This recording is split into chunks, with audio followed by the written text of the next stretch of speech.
At a noisy country auction, a trembling, malnourished colt stood with his head down, dismissed by everyone as worthless.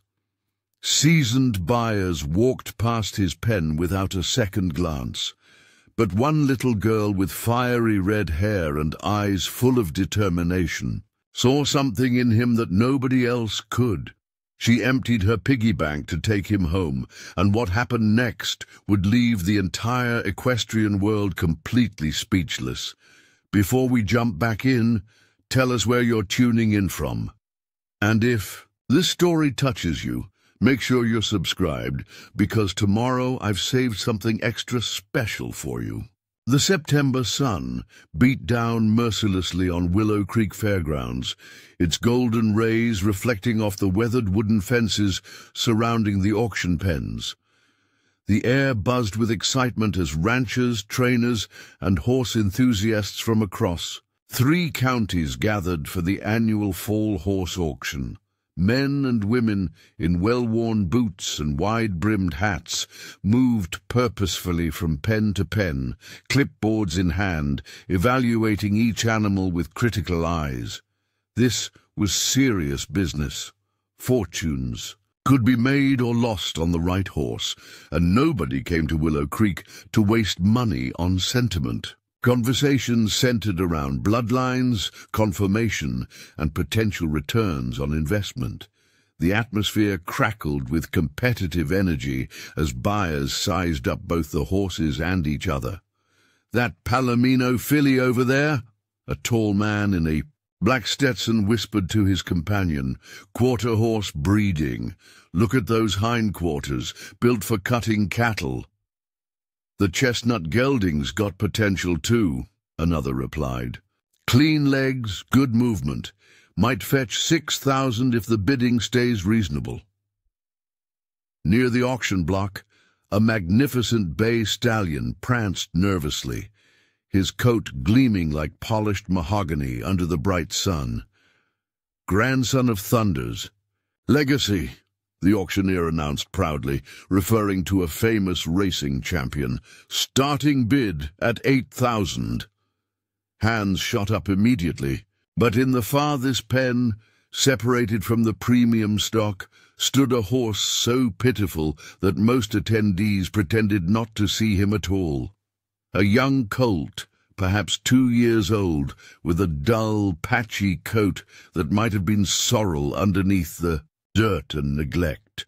His ribs protruded sharply beneath his hide, and his legs, too thin for his frame, trembled slightly, as if the effort of standing was almost too much to bear. "What's wrong with that one?" a young ranch hand asked, nodding toward the forlorn animal. "Everything," his boss answered dismissively. "Malnourished, probably has worms, might be a genetic runt. Previous owner clearly gave up on him. Can't even tell what breed he is under all that mess," another buyer commented as they walked past. "Waste of hay, if you ask me." "Shame," the ranch hand murmured, but he too moved on, drawn toward the more promising prospects. The colt remained motionless, his head hung low.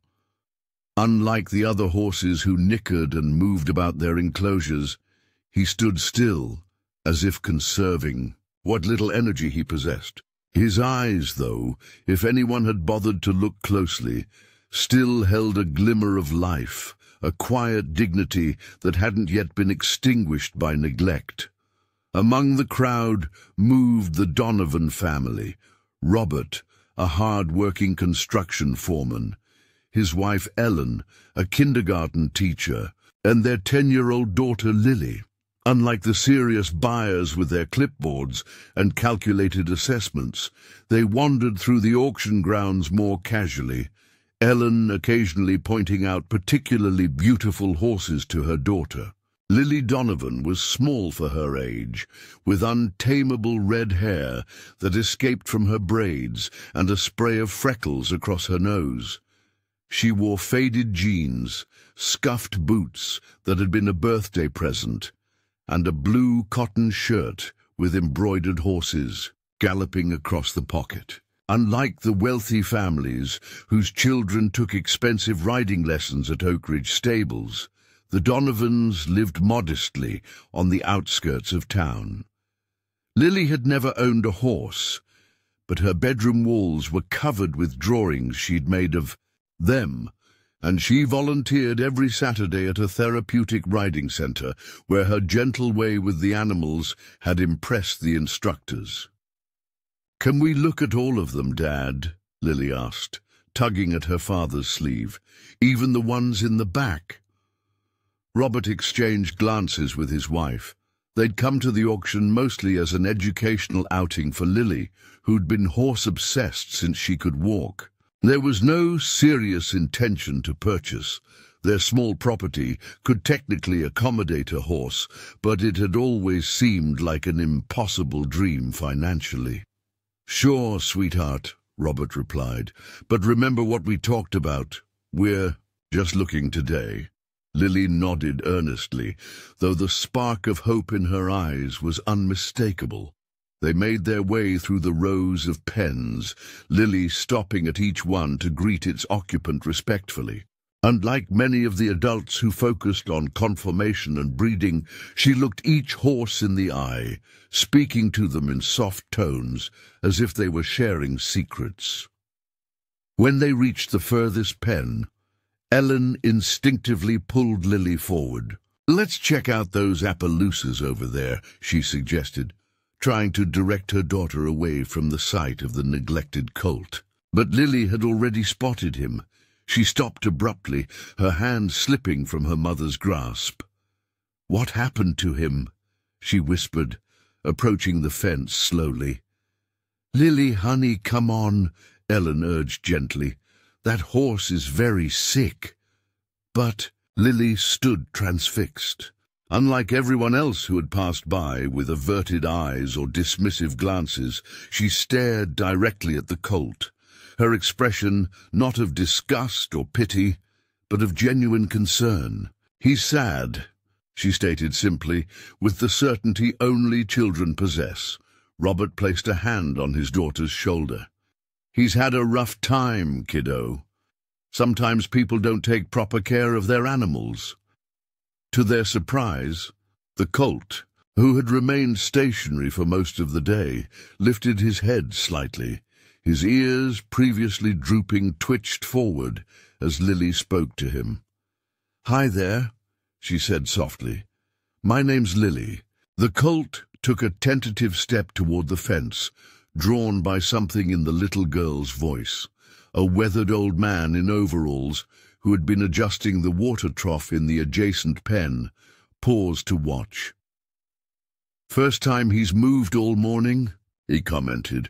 "Your daughter's got a way about her." "She loves horses," Ellen explained. "Spends all her free time at that therapy barn on County Line Road." The old man nodded thoughtfully. "This one came from the Mercer place. Family fell on hard times after the father's accident. Couldn't afford to feed their stock properly. Shame, really. Grandfather was a decent quarter horse, I heard." As the adults conversed, Lily had stretched her small hand through the fence slats. The colt, hesitating, finally extended his muzzle toward her fingers, nostrils flaring as he caught her scent. "He's not mean," Lily announced, looking back at her parents. "He's just hungry and scared." A group of buyers walked past, chuckling at the sight. "Good luck with that one, little lady," one called out. "You'd be better off saving your kindness for a horse that might actually survive the winter." Lily's face flushed, but she didn't move away from the pen. If anything, her posture became more protective of the colt, who had allowed her to gently stroke his dusty forelock. "How much do you think he'll cost?" she asked suddenly. Robert and Ellen exchanged alarmed glances. "Lily," her father began carefully, "we talked about this. We didn't come here to buy a horse today, and even if we were—" He trailed off, looking at the skeletal colt, Preparing and narrating this story took us a lot of time, so if you are enjoying it, subscribe to our channel. It means a lot to us. Now back to the story. "But nobody wants him," Lily persisted, her voice rising with urgency. "What will happen to him if nobody buys him?" The old man cleared his throat uncomfortably. "Well, there's always the kill buyers. They take the ones nobody wants for, you know." He stopped, suddenly aware he was speaking to a child. Lily's eyes widened. In horror, she looked from the colt to her parents, tears welling up. "We can't let that happen. Please, Dad, please, Mum. I'll do anything. I'll never ask for another birthday or Christmas present ever again." Ellen knelt beside her daughter. "Honey, taking care of a horse is expensive, and this one would need special care, veterinary treatment. We just don't have that kind of money right now." "I have money," Lily said stubbornly. "I've been saving for 3 years. She was referring to her prized piggy bank, which held every dollar from birthdays, tooth fairy visits, and her small allowance. "That's college money," Robert reminded her. Lily's chin jutted out determinedly. "I'll work at Dr. Martinez's clinic after school. I'll clean stalls at the riding center. I'll do anything. But he needs us, Dad. He picked me, didn't you see?" Before her parents could respond, the loudspeaker crackled to life, announcing that the auction would resume in 15 minutes. "Let's just see what happens," Ellen suggested, trying to soften the inevitable disappointment. "Maybe a rescue organization will bid on him." But as they made their way back to the auction block, Lily whispered something to the colt that her parents couldn't hear. It sounded like a promise. The auction proceeded rapidly, with prime horses selling for thousands of dollars. The crowd thinned as the day wore on, many buyers having secured what they came for and departed. When the auctioneer finally announced, "Lot 57, 2-year-old colt, no papers," a visible wave of disinterest passed through the remaining attendees. The colt was led into the ring by a handler who kept the lead rope unnecessarily tight, as if expecting trouble from an animal that could barely stand. Under the harsh arena lights, his condition looked even worse. Every rib visible, his hip, bones protruding sharply, his tail matted and sparse. "Who'll start the bidding at $200? The auctioneer called out, his voice notably less enthusiastic than it had been for previous lots. Silence fell over the auction house. People shuffled uncomfortably, some checking their phones, others studying their programs, anything to avoid looking at the pitiful animal in the ring. "All right, then. $100? The auctioneer tried again. "Folks, this is a young colt with potential, just needs some care." More uncomfortable silence. In the back, a man in a dark jacket, one of the kill buyers, raised his hand slightly. "50, he called out flatly. The auctioneer nodded grimly. "I have $50. Do I hear 75? 75. A high, clear voice rang out. Heads turned in surprise. Lily Donovan stood up, her hand raised high, her face flushed with determination. "Lily," Robert hissed, pulling at her sleeve. "Sit down. We discussed this." But Lily remained standing, her eyes fixed on the auctioneer, who seemed torn between amusement and confusion at bidding from a child. "I have 75 from the young lady," he announced, a slight smile playing at his lips. "Do I hear 100? The kill buyer nodded once. 100. 150! Lily called out instantly. A murmur ran through the crowd. Ellen put her face in her hands, while Robert looked torn between embarrassment and pride at his daughter's determination. "Young lady," The auctioneer addressed Lily directly. "Do you have your parents' permission to be bidding?" All eyes turned to Robert and Ellen. Put on the spot, Robert stood slowly. "My daughter is very passionate about horses," he began awkwardly. "But we hadn't planned on 200. Lily interrupted, her voice steady despite the tears threatening to spill. From her eyes, "I have $200.37 in my piggy bank. It's all I have." A hush fell over the auction house. The kill buyer, after a moment's consideration, shook his head slightly and lowered his hand. Whether out of respect for the child's passion or simple business calculation that the colt wasn't worth more than that, he was backing out. The auctioneer looked out at the crowd. "I have 200 from the young lady. Going once. Going twice." He paused, giving anyone else a chance to bid. In the silence, Lily stood trembling but resolute. Her small hands clenched at her sides. "Sold to the young lady in the blue shirt." For a moment, nobody moved. Then, spontaneously, someone began to clap. Others joined in, a ripple of applause spreading through the auction house, not for a magnificent thoroughbred or a champion quarter horse, but for a neglected colt and the little girl who refused to let him go unnoticed. As the reality sank in, Ellen turned to her husband, her expression a mixture of disbelief and resignation. "Robert, what have we just done?" Robert watched as his daughter rushed toward the auction ring, her face transformed by joy. "I think," he said slowly, "we just bought a horse." While the paperwork was being processed, Lily stood by the colt, who seemed to understand that something significant had happened. His head was held slightly higher, and he leaned gently against Lily when she stroked his neck. "What will you name him?" the clerk asked as she handed Robert the ownership papers. Before her parents could answer, Lily spoke up confidently.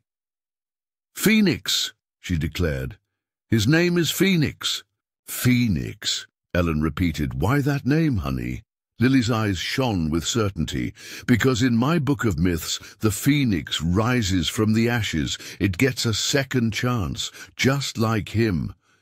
As they arranged for temporary boarding at a nearby stable, until they could prepare their own small paddock at home, the old man who had spoken to them earlier approached. "You've taken on quite a challenge," he said, not unkindly. "That colt's going to need a lot of care before he's anywhere near healthy." "We'll figure it out," Robert replied, still looking somewhat shell-shocked by the turn of events. The old man nodded. "Name's Frank Abernathy. I work with the 4-H Club and the County Extension Office. Here's my card. You call me if you need advice. That girl of yours, she's something special. I've been around horses 60 years, and I can tell you, sometimes they choose their people. Looks like this one chose her." As the sun began to set over Willow Creek Fairgrounds, the Donovan family led Phoenix carefully toward their borrowed trailer. The other auction attendees had mostly departed, their trailers hauling gleaming, well-bred horses worth thousands. In contrast, Phoenix's frail frame and faltering steps painted a stark picture of uncertainty.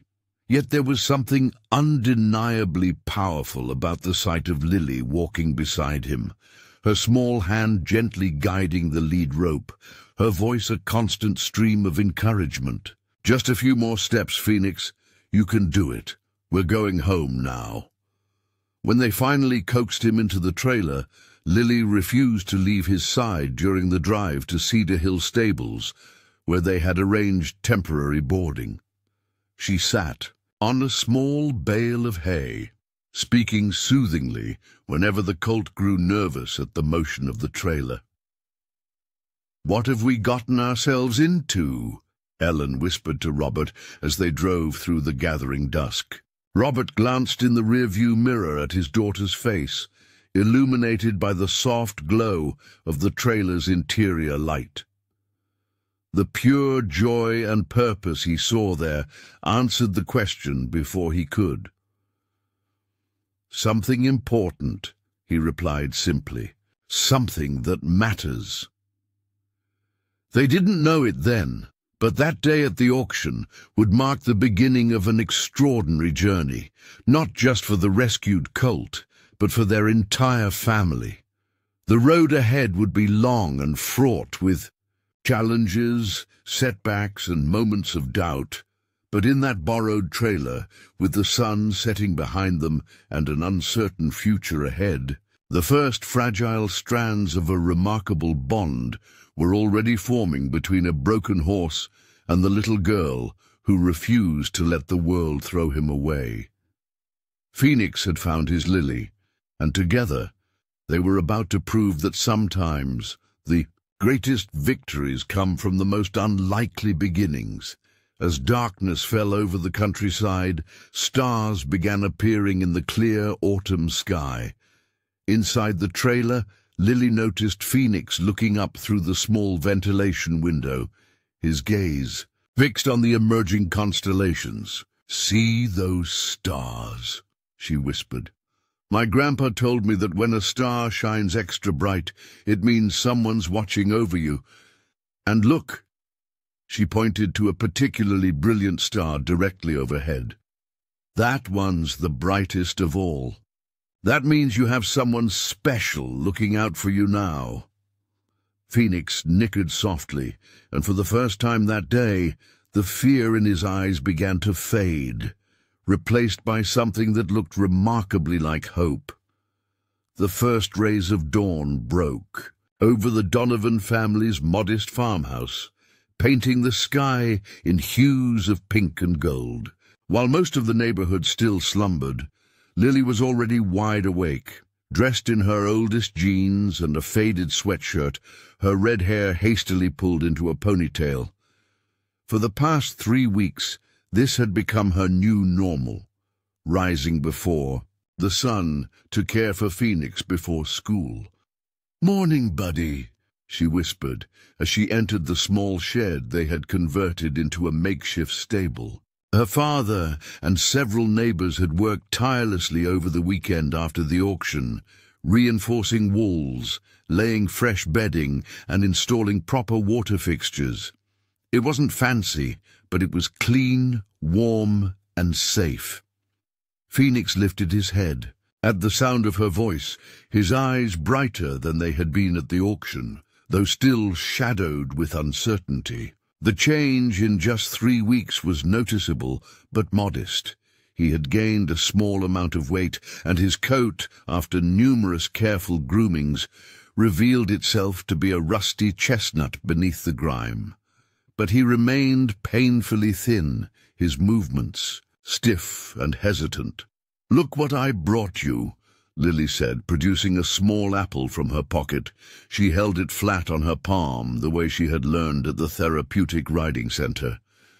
Phoenix sniffed cautiously before taking the treat with surprising gentleness. As he chewed, Lily slipped a halter over his head, a task that had required endless patience in the beginning. The first few days, Phoenix had trembled violently at being handled, flinching away from every touch as if expecting pain to follow. Now he stood still, though his muscles remained tense. "We're making progress," came her father's voice from the doorway.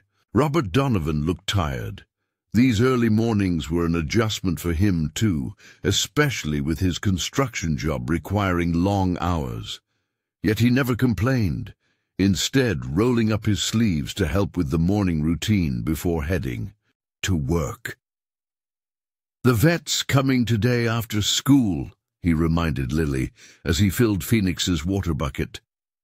"Dr. Coleman wants to check how he's responding to the worming treatment." Lily nodded, brushing Phoenix's mane with careful, methodical strokes. "Dr. Coleman, The local large animal veterinarian had been skeptical when first called to examine Phoenix. "This horse needs specialized care," she had warned. "We're looking at malnutrition, possible parasites, muscle atrophy, maybe even long-term damage to his hooves and joints. The bills will add up quickly." But after seeing Lily's determination and the way Phoenix responded to her, the vet had softened. "Let's start with the basics," she'd conceded. "A proper nutrition plan, parasite treatment, gradual exercise. I'll show you how to check his vital signs daily so we can monitor his progress." Now, as Lily led Phoenix to the small paddock for his morning grazing, she mentally reviewed the checklist Dr. Coleman had given her. Temperature checked, hydration good, manure improving in consistency, heart rate still elevated but better than last week. "I'll be back after school," she promised, securing the gate behind her. "Maybe we can try walking a little further today." Phoenix watched her go, his gaze following her small figure as she sprinted back to the house to grab her backpack and lunch. "You're going to be late again," Ellen cautioned as Lily hurried through the kitchen, grabbing a granola bar for breakfast. "Just 5 minutes," Lily replied, already halfway out the door. Ellen sighed, exchanging a knowing look with Robert. Their routine had been upended by Phoenix's arrival, yet they couldn't deny the positive changes in their daughter. Lily had always been responsible, but now she approached each task with newfound maturity.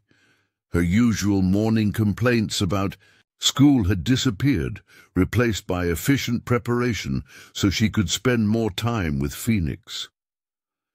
"The question is," Ellen mused, sipping her coffee, "how long can she keep up this pace?" At Cedar Creek Elementary School, Lily's days took on a dreamlike quality, her thoughts constantly drifting to Phoenix. During math, she calculated how many bales of hay they would need for the month. In science, she paid special attention to the unit on animal biology, asking questions that made her teacher, Mrs. Gonzalez, raise her eyebrows in surprise. "Lily seems particularly engaged with the material lately," Mrs. Gonzalez commented during parent-teacher conferences, "though I've noticed she's drawing horses in her notebook more than usual." The real challenge came from Lily's peers. News of her auction purchase had spread quickly in their small community, and opinions were divided. Some classmates were impressed, especially those who shared her love of horses. Others were less kind. "My dad says your horse should have been turned into dog food," Tyler Jenkins said during recess, his words cutting through the playground chatter. "Said he's probably too broken to ever be worth anything." Lily's cheeks burned, but she lifted her chin defiantly. "Your dad is wrong. Phoenix is getting stronger every day." "Phoenix?" Tyler snickered. "You named a half-dead nag after a mythical bird. That's stupid." "Leave her alone," came a voice from behind them. Mia Chen, whose family owned the local feed store, stepped between them. "At least she's actually doing something, not just talking big like you, Tyler." Tyler skulked away, but his words lingered in Lily's mind as she walked home that afternoon. Was he right? Was she being naive to believe Phoenix could truly recover? Her doubts intensified when she arrived home to find Dr. Coleman's truck already in the driveway. The veterinarian's expression was grave as she emerged from Phoenix's shelter. "His blood work shows significant anemia," Dr. Coleman explained gently after pulling Robert and Ellen aside. "And his joints show signs of previous inflammation, possibly from overwork at too young an age. Recovery will be slower than we hoped." Lily, who had slipped away to Phoenix's side during the adult conversation, pressed her face against his neck. "I don't care how long it takes," she whispered fiercely. "We're in this together." Later that evening, Frank Abernathy, the old man from the auction who had given them his card, stopped by, carrying a bucket of specialized feed supplements. "Thought these might help," he said gruffly. "Left over from a rescue case I worked with last year." Has Robert prepared to write him a check? Frank waved him off. "Consider it a contribution to the cause. That colt's got more eyes on him than you might realize." It was true. In the weeks since the auction, various neighbors and community members had stopped by, curious about the little girl's rescue project. Some offered genuine support. Mrs. Fisher from down the road brought over spare blankets, while Mr. Takahashi, a retired farrier, volunteered to look at Phoenix's hooves for free. Others came simply to gawk, their skepticism evident in sidelong glances and whispered comments. "Waste of time and money," Lily overheard one visitor mutter to her father. "That horse will never amount to anything." Robert had merely smiled politely. "Maybe so, but my daughter's learning responsibility, compassion, and hard work. That's worth something in my book." As autumn deepened toward winter, Phoenix's rehabilitation settled into a grinding routine. Every morning and evening, Lily followed the program Dr. Coleman and Frank had helped develop. Careful feeding of small, frequent meals, gentle grooming to stimulate circulation, short walks that gradually increased in distance, and simple exercises to rebuild wasted muscles. Progress was agonizingly slow. Some days brought noticeable improvements, Phoenix nickering at Lily's approach, or managing to trot for a few strides without faltering. Other days brought setbacks, unexplained lameness, refusal to eat, or the frightening morning when Lily found him trembling in his stall, eyes wide with some remembered trauma. The financial strain on the Donovan family didn't go unnoticed by Lily. She overheard her parents discussing bills late one night, her mother's voice tense with worry. "The vet costs alone are stretching us thin, Robert, and winter's coming. We'll need more feed, better shelter." The next day, Lily approached her mother with a worn envelope. Inside was her modest collection of birthday money, along with a handwritten note. "For Phoenix's care, I can help pay." Ellen's eyes welled with tears as she embraced her daughter. "Oh, sweetheart, that's not your responsibility." "But he is," Lily insisted. "I promised him." True to her word, Lily began finding ways to contribute financially. She started a pet-sitting service for neighbors, took on extra chores for allowance, and even set up a small stand at the farmer's market, selling hand-drawn horse portraits. Her determination impressed the community, and gradually more people began stopping by, not to criticize but to offer support. Ms. Rivera, Lily's art teacher, donated old tack from her riding days. The local 4-H club invited Lily to speak about equine rehabilitation at their meeting. Even Tyler Jenkins sheepishly appeared one Saturday with a half-bale of premium alfalfa hay. "My dad said you might need this," he mumbled before hurrying away.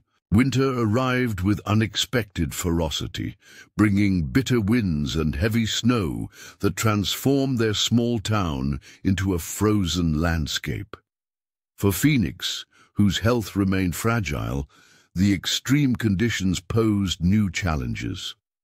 Robert spent a weekend installing additional insulation in the shed, while Ellen researched cold-weather nutrition for recovering horses. On the coldest nights, Lily would bundle up in her thickest coat and sit with Phoenix until he settled, reading aloud from her favorite books by the light of a battery-powered lantern. Her parents would find her there, sometimes half asleep against Phoenix's side, the horse standing guard over her with newfound protectiveness. She can't keep sleeping in the stable, Ellen fretted after finding Lily dozing there for the third time in a week.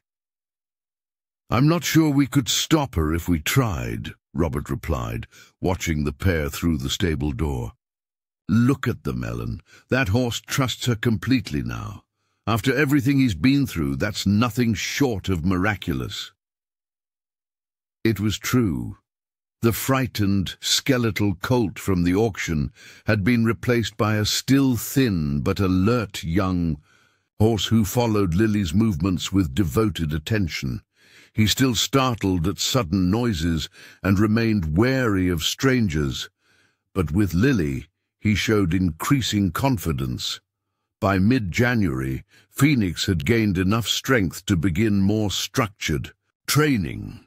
Frank Abernathy, who had become a regular visitor and unofficial mentor, suggested they focus on groundwork basics. Before you even think about riding him, he needs to understand commands from the ground, Frank explained, demonstrating how to use gentle pressure on the lead rope to guide Phoenix forward, backward, and in circles.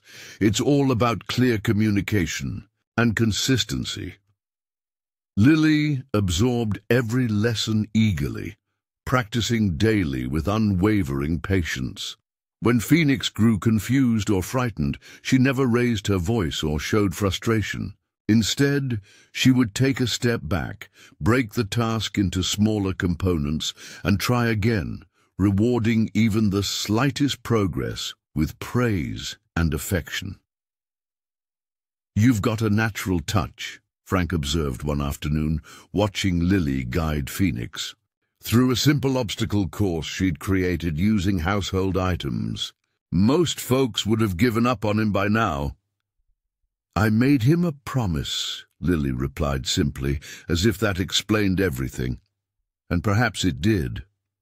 Not everyone was impressed by Phoenix's progress, however. When March arrived, bringing the first hints of spring, Tyler's father, Jim Jenkins, a prominent figure in the local equestrian community, stopped by the Donovan property uninvited. Heard you're still working with that auction reject, he remarked, leaning against his truck as he watched Lily lead Phoenix through his exercises. His tone was casual, but his eyes held a calculating look. His name is Phoenix, Lily corrected, trying to keep her voice steady despite her instant dislike of the man.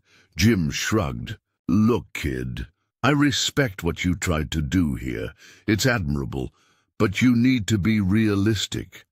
That horse might look better than he did at the auction, but he'll never be sound. You're wasting your time. Before Lily could respond, her father appeared at her side. We appreciate your concern, Robert said firmly, but we're comfortable with our investment. Jim's smile didn't reach his eyes.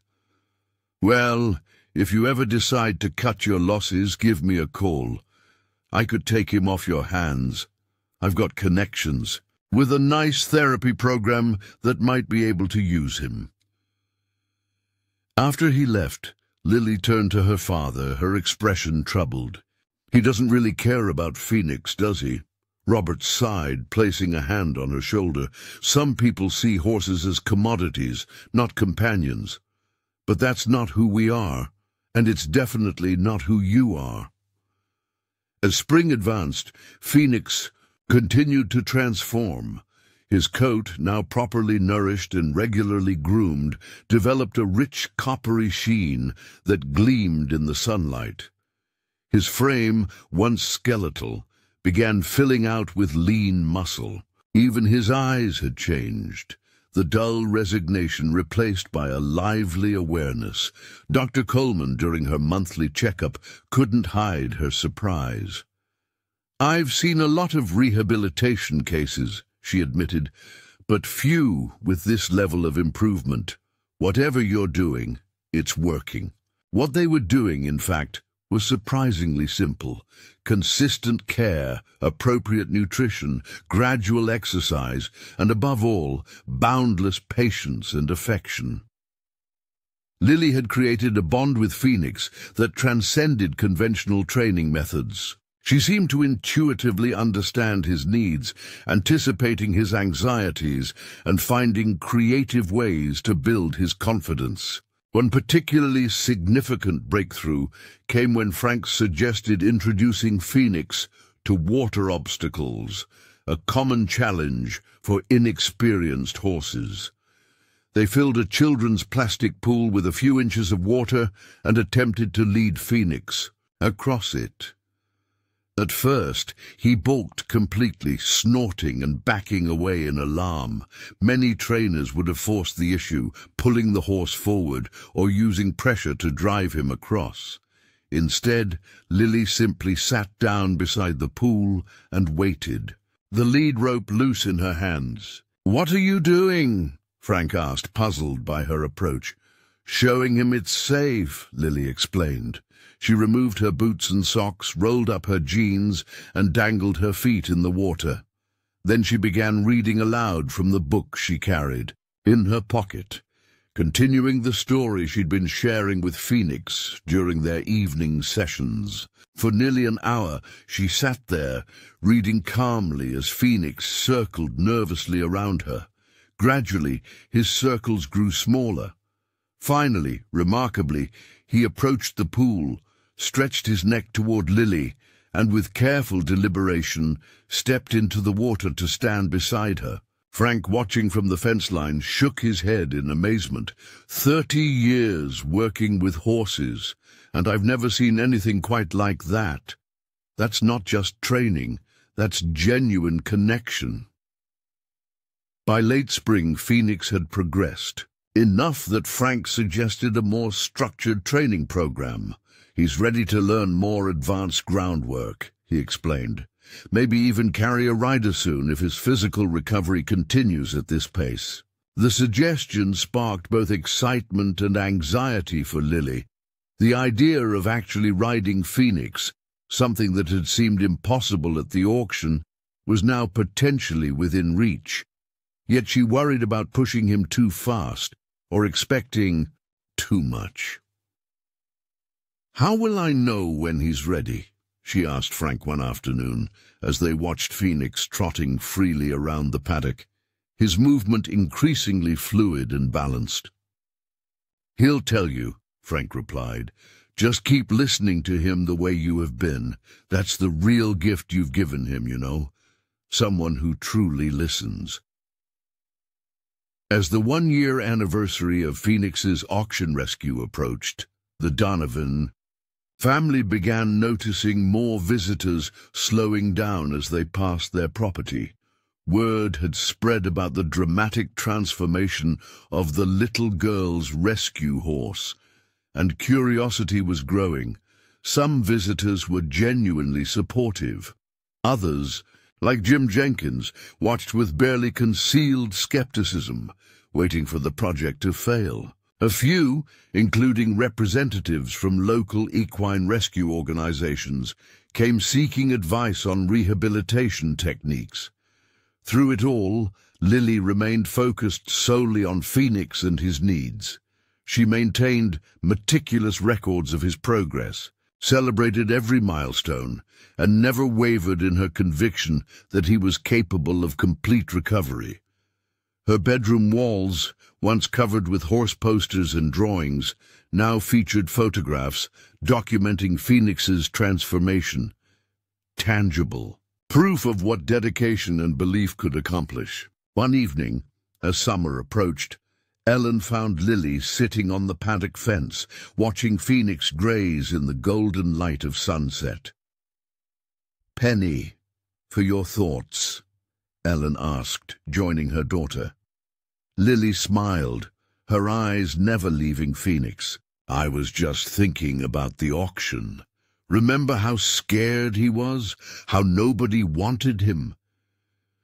Ellen nodded, remembering the trembling colt and the auction house's uncomfortable silence. "I knew he was special," Lily continued, her voice soft but certain. "Not because I thought he'd become perfect or win competitions or anything like that. He was special because he needed someone to believe in him, and I knew I could be that, a person. Ellen wrapped an arm around her daughter's shoulders, struck by the wisdom in her words. At just 11 years old, Lily had grasped something that many adults never understood, that true value wasn't determined by appearance or performance or others' opinions, but by the capacity for connection and growth. "The school year's almost over," Ellen remarked after a comfortable silence. "Any big plans for Phoenix this summer?" Lily's eyes lit up. "Actually, I was thinking, maybe we could take him to the summer festival parade, not to ride in it or anything," she added quickly, "just to watch from the sidelines. I think it would be good practice for him to be around crowds, and—" She hesitated, then continued with determination. "And I want people to see him. I want them to see what he's become." Ellen considered the suggestion.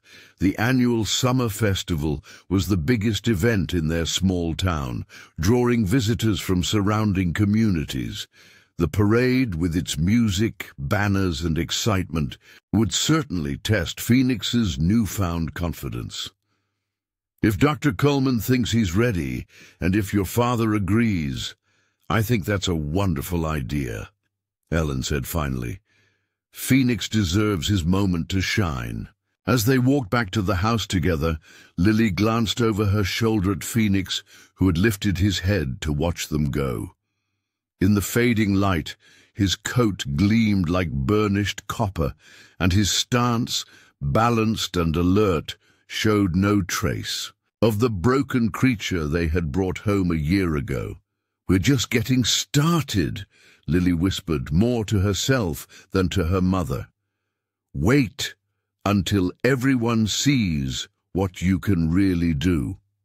That night, as stars appeared in the clear summer sky, Phoenix stood at the fence line of his paddock, gazing toward the house where Lily slept. A gentle breeze ruffled his mane, carrying the scent of clover and fresh grass.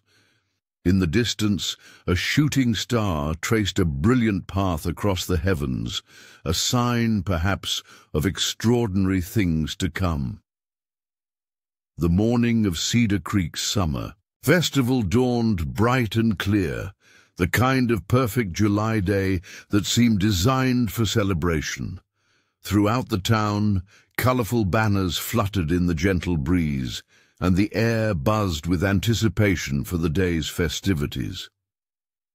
For Lily, Donovan, however, the excitement was tinged with nervous energy as she prepared Phoenix for their first major public outing.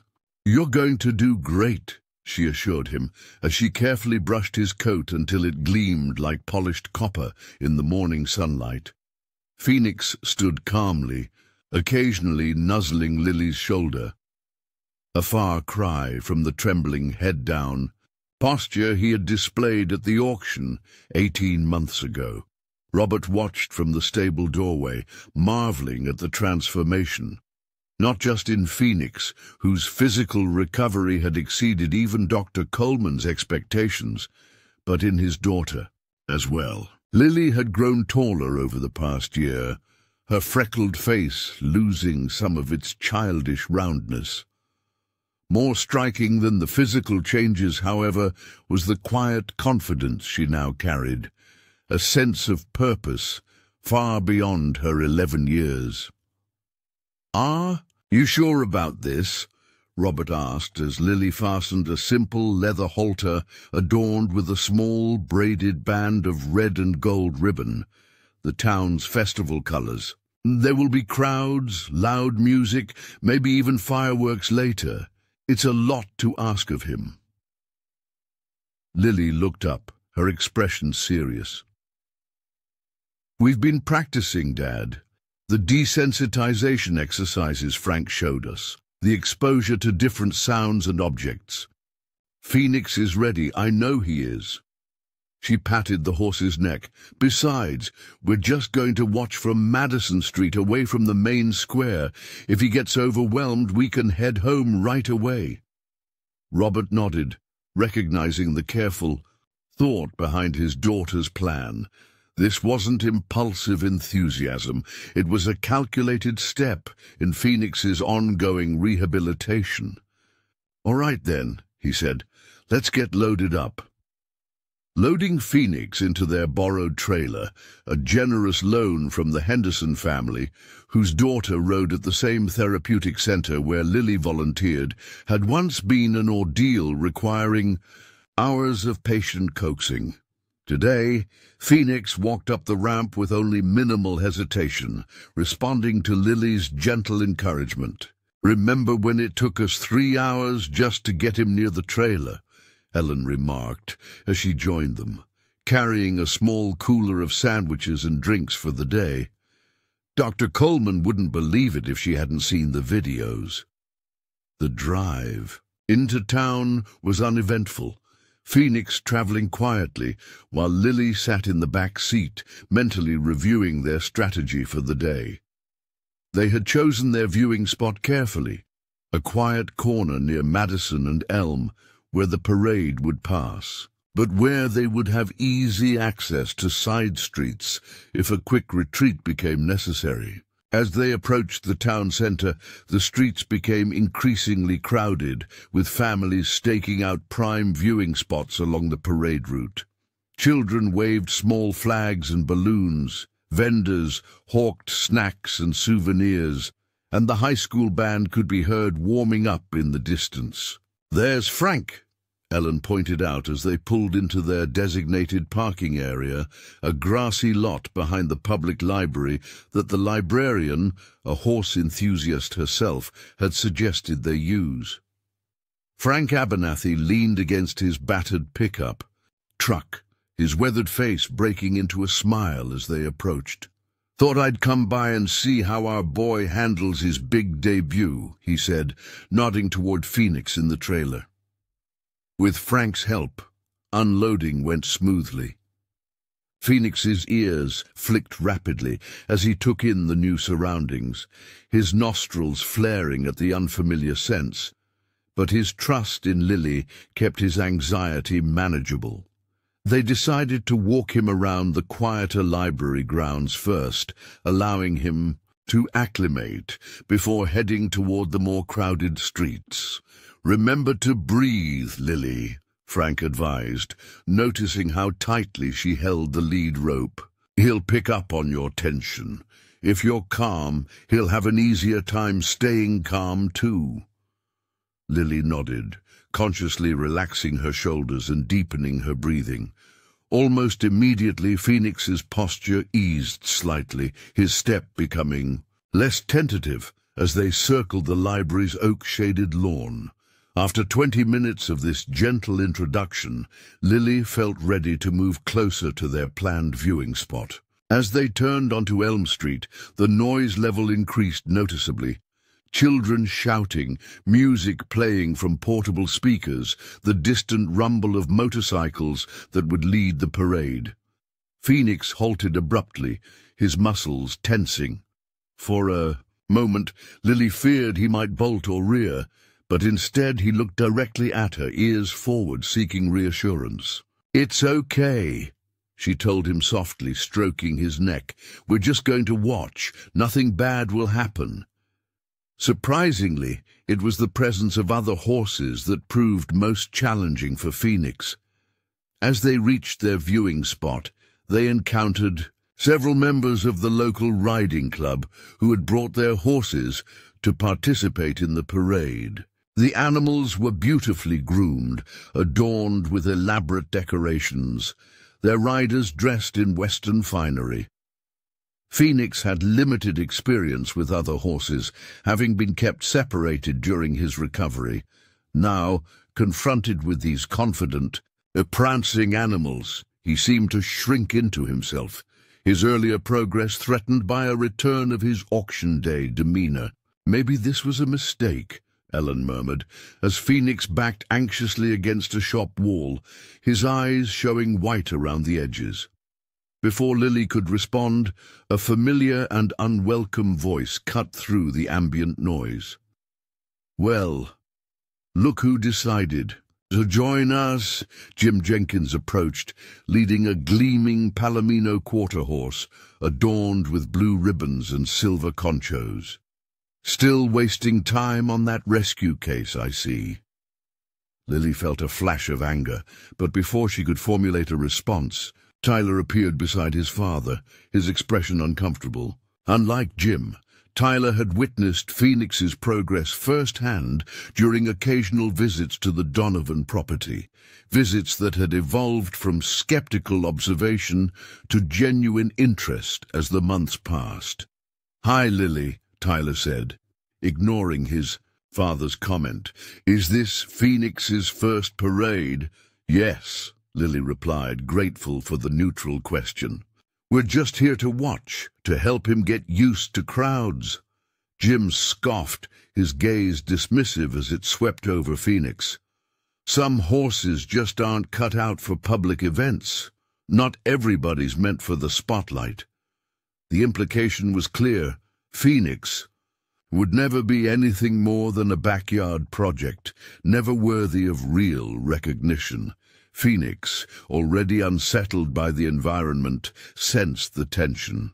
He shifted nervously, bumping against a nearby trash can that clattered loudly as it tipped.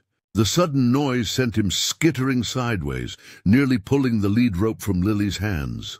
"Whoa!" Frank stepped in smoothly, helping Lily regain control. "Easy there, fella." Jim's smirk widened.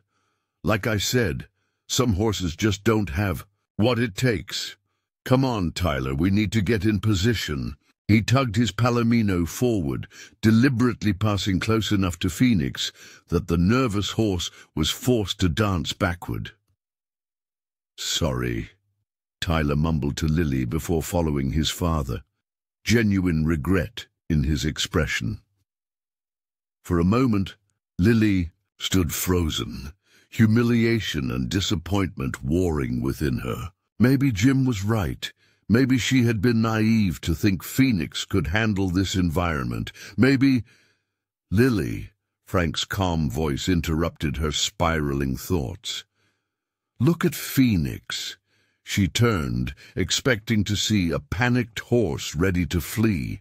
Instead, she found Phoenix watching her intently, his initial alarm subsiding as he focused on her face. Despite the noise, despite Jim's deliberate provocation, Phoenix was seeking connection rather than escape. "He's not looking at the crowd or the other horses," Frank observed. "He's looking at you. That's extraordinary, given his history." The old man's eyes crinkled with approval. "This horse doesn't just trust you, he believes in you." The simple observation shifted something in Lily's perspective. She had always thought of herself as the one believing in Phoenix, but perhaps the relationship went both ways. Perhaps her faith in him had created a space where he could develop faith in himself and in her. "Let's try again," she decided. "But this time, let's move a little further back, where it's quieter." They relocated to a shady spot beneath a sprawling maple tree, where they had a clear view of the parade route but stood apart from the densest crowds. As the first parade units appeared, the town's vintage fire truck, followed by the mayor in a convertible, Phoenix watched with cautious interest, no longer trying to retreat. Gradually, as the parade continued, Phoenix's anxiety diminished. By the time the high school marching band passed, playing an energetic rendition of the school fight song, he stood calmly, occasionally bobbing his head slightly, as if enjoying the rhythm. "He's doing it," Ellen whispered to Robert, watching, in amazement, as Phoenix accepted a curious child's gentle pat without flinching. "He's actually handling this better than half the trained horses I've seen."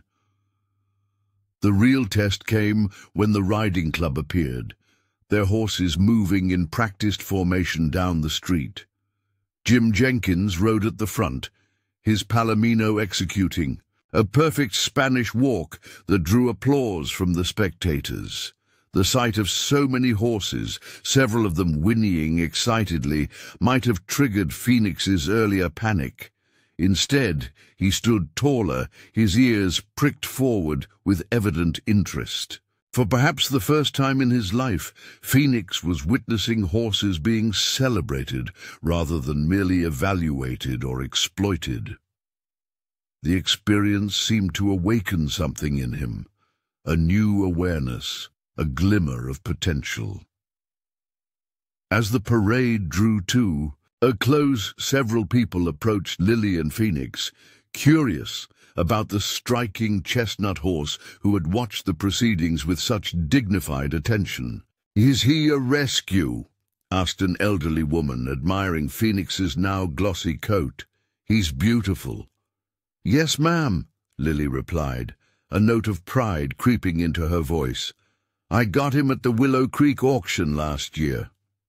"Not the skinny colt nobody wanted?" The woman's eyes widened.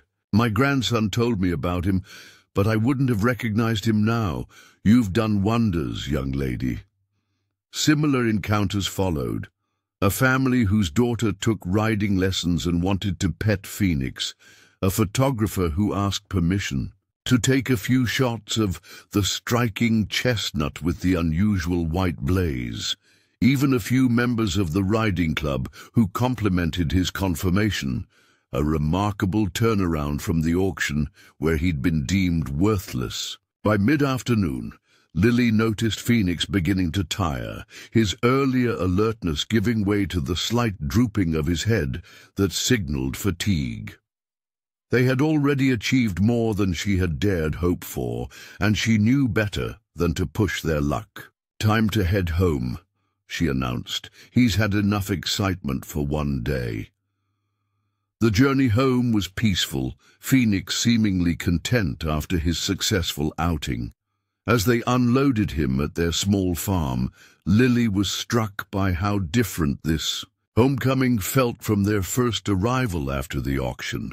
Then they had been full of uncertainty, bringing home a horse that many considered a lost cause. Now Phoenix walked confidently into his paddock, secure in the knowledge that this was his home, these were his people, and he was valued. "You should be proud," Frank told Lily as they watched Phoenix roll luxuriously in his favorite dusty spot beneath the oak tree. "Not many would have stuck with it through all the setbacks. You've given him more than just care. You've given him dignity." The summer days that followed the parade marked a turning point in Phoenix's rehabilitation. News of his remarkable transformation spread through the local equestrian community, bringing both welcome support and unwanted scrutiny. Several experienced riders offered to help Lily advance his training, while others, including Jim Jenkins, continued to predict failure. "That horse will never be rideable," Jim insisted during a chance encounter at the feed store. "You're setting yourself up for disappointment." But Lily had learned to tune out such negativity. With Frank's guidance and Dr. Coleman's ongoing supervision, she continued Phoenix's training with quiet determination. By mid-August, he was comfortable with a saddle and bridle, though Lily had yet to attempt riding him. "There's no rush," Frank reminded her when she expressed impatience with their pace. "Building a solid foundation takes time. When he's ready for a rider, you'll know." That moment came on a golden afternoon in late August, as summer's heat began yielding to the first whispers of autumn. Lily had been practicing ground exercises with Phoenix in their small arena, a simple dirt circle enclosed by wooden fencing, built by Robert and several neighbors during a weekend work party. Phoenix moved with fluid grace, responding to Lily's lightest cues as they practiced transitions between walking, trotting, and halting. His eyes remained soft and attentive, his earlier fear of making mistakes replaced by evident enjoyment of the work. Frank, watching from the fence line, nodded thoughtfully. "Today might be the day," he said, his usual caution giving way to quiet confidence. "If you're ready to try." Lily's heart leapt, though she kept her exterior calm for Phoenix's sake. "Are you sure? What if he panics?" "Life has no guarantees," Frank replied, "but I've been watching that horse for months now. The way he looks to you, the way he trusts your judgment, if anyone can do this safely, it's you two." They prepared methodically, reviewing the groundwork that would translate to mounted cues. Frank adjusted the stirrups on the lightweight, synthetic saddle they had borrowed from the therapeutic riding center, a saddle specifically designed for sensitive horses. "Remember," Frank instructed as he double-checked the girth, "keep it short and positive. Just a walk around the arena, then dismount while it's still going well. Always end on a good note." Lily nodded, suddenly finding it hard to speak. This moment, the culmination of 18 months of daily work, countless setbacks and unwavering faith, felt momentous beyond words. With Frank's assistance, she prepared to mount. Phoenix stood quietly as she placed her foot in the stirrup and, slowly, carefully, swung her leg over his back and settled into the saddle. For a breathless moment, horse and rider remained motionless, adjusting to this new configuration. Phoenix's ears flicked back and forth, registering Lily's presence above him rather than beside him. His muscles tensed slightly, but he didn't shy or buck. "Perfect," Frank murmured. "Now just sit quietly. Let him feel you up there. Don't ask for anything yet." Lily focused on keeping her breathing steady and her posture relaxed. Gradually, Phoenix's initial tension eased. After several minutes of this quiet communion, Frank nodded encouragingly. "Ask him to walk on, just like you do from the ground, but with your leg instead of your hand." Lily applied the gentlest pressure with her calf, simultaneously giving the verbal cue Phoenix knew from their word of Phoenix's remarkable first ride, spread through Cedar Creek like wildfire. By the following weekend, several neighbors happened to drive by the Donovan property, slowing their vehicles to catch a glimpse of the once-rejected auction horse, now carrying his young rider with growing confidence around their modest arena. "You've become something of a local sensation," Ellen remarked one evening in early September as she sorted through a small pile of mail. "Look at this. 3 different people asking if you'd consider giving lessons to their children." Lily, muddy from an afternoon spent working with Phoenix, peered over her mother's shoulder at the letters. "But I'm not a real trainer," she protested. "I'm just doing what Frank taught me." "Sometimes the best teachers are those who had to learn everything from scratch," Robert said, looking up from the kitchen table where he was sketching plans for a more permanent stable. Phoenix had long outgrown his original makeshift shelter, and with winter approaching, they needed something more substantial. "You understand the process in a way that people who've always had perfectly trained horses never could." The idea planted a seed in Lily's mind. Throughout Phoenix's rehabilitation, she had meticulously documented every step, partly for Dr. Coleman's records and partly for her own reference. Her notebooks contained detailed observations about what worked, what didn't, and how Phoenix responded to different approaches. Without realizing it, she had created a valuable resource that might help others facing similar challenges. The following week, Lily approached Ms. Winters, the town librarian who had allowed them to park behind the library during the parade. "I was wondering, Lily began hesitantly. "If I could maybe use the community room sometime to talk about horse rehabilitation. Some people have been asking me questions, and I thought—" Miss Winters smiled warmly. "What a wonderful idea. We've been looking for more practical workshops to offer. How does the first Saturday in October sound?" Lily spent the next few weeks preparing diligently, organizing her notes and selecting photographs that illustrated Phoenix's journey. When the day arrived, she expected perhaps a dozen people, mostly parents considering rescue horses for their children. Instead, she walked into a packed room of nearly 50 attendees, ranging from curious neighbors to experienced equestrians from surrounding counties. Even more surprising was the presence of Dr. Coleman and several of her veterinary colleagues, seated in the back row with expressions of genuine interest. Hi everyone," Lily began nervously, her voice barely audible. "Thank you for coming.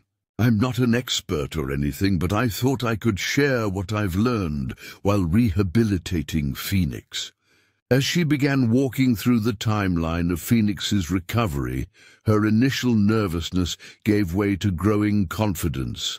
She spoke about nutrition plans and exercise regimens, but more importantly about patience, consistency, and the power of believing in an animal that everyone else had given up on. "The biggest lesson I've learned," she concluded, showing a recent photo of Phoenix standing proudly in their pasture, "is that healing isn't linear. There are good days and bad days, breakthroughs and setbacks. But if you're committed to the entire journey, not just the destination, amazing things can happen." The response was overwhelming. People stayed long after the scheduled end time, asking questions and sharing their own stories of animal rehabilitation. Dr. Coleman publicly praised Lily's approach, noting that many of her methods aligned with the latest research in equine behavioral therapy. Most significantly, a reporter from the Cedar Creek Chronicle was present, resulting in a front-page feature the following week. "Local Girl Transforms Auction, Reject into Thriving Horse." The article included several before and after photos and detailed Phoenix's journey from the auction to his current status as a rideable, increasingly confident young horse. The publicity brought unexpected opportunities. A regional equine rescue organization contacted the Donovans, asking if Lily would consider becoming a youth ambassador for their adoption program. The local 4-H club invited her to give a demonstration. At their next meeting, even Cedar Creek Elementary School requested a special presentation for their annual career day to show students that passion can lead to expertise regardless of age, as Principal Matthews put it. Yet, with recognition, came complications. Not everyone celebrated Phoenix's transformation or Lily's emerging role as an advocate for rescue horses. Jim Jenkins, in particular, seemed determined to diminish their accomplishments. "It's a nice little feel-good story," he commented dismissively to other members of the riding club after the newspaper article appeared. "But let's be realistic. That horse will never compete, never be more than a backyard pet. The girl's gotten some attention, which is sweet, but don't confuse sentimentality with horsemanship." His words might have stung more deeply had Lily not been so focused on the next phase of Phoenix's development. After consulting with Frank and Dr. Coleman, she had established an ambitious but careful goal: preparing Phoenix for the spring novice show at Oak Hill Stables, a beginner-friendly competition scheduled for April. "It's not about winning," she explained to her parents. "It's about giving him the experience, the crowds, the unfamiliar environment, other horses. If he can handle that, it proves he's really overcome his past. The preparation was intensive. Throughout the winter months, they gradually expanded Phoenix's experiences, trailering him to indoor arenas to practice in different environments, introducing him to jumps, which he approached with surprising enthusiasm, and carefully exposing him to the sights and sounds he might encounter at a show. Their efforts were aided by unexpected allies. Several experienced riders volunteered to bring their horses for practice sessions, helping Phoenix become comfortable working alongside other animals. The owner of Oak Hill Stables invited them for private visits before regular lessons, allowing Phoenix to become familiar with the showgrounds without the pressure of crowds. Even Tyler Jenkins began stopping by regularly, ostensibly to deliver messages from his riding instructor, but clearly fascinated by Phoenix's progress. His relationship with Lily had evolved from antagonism to an uneasy alliance, bonded by their shared love of horses, despite his father's disapproval. "Dad says Phoenix doesn't have the breeding to be a real show horse," Tyler admitted one snowy afternoon as he helped Lily adjust Phoenix's new winter blanket, a Christmas gift from the therapeutic riding center where she volunteered. "But I think he's just jealous because everyone's talking about you guys instead of him." Lily shrugged, having long since learned to prioritize Phoenix's well-being over others' opinions. "Phoenix doesn't know what people say about his breeding. He just knows what he can do, and what he can do gets better every day." As winter yielded to spring, Phoenix's transformation continued to astonish even those who had witnessed it from the beginning.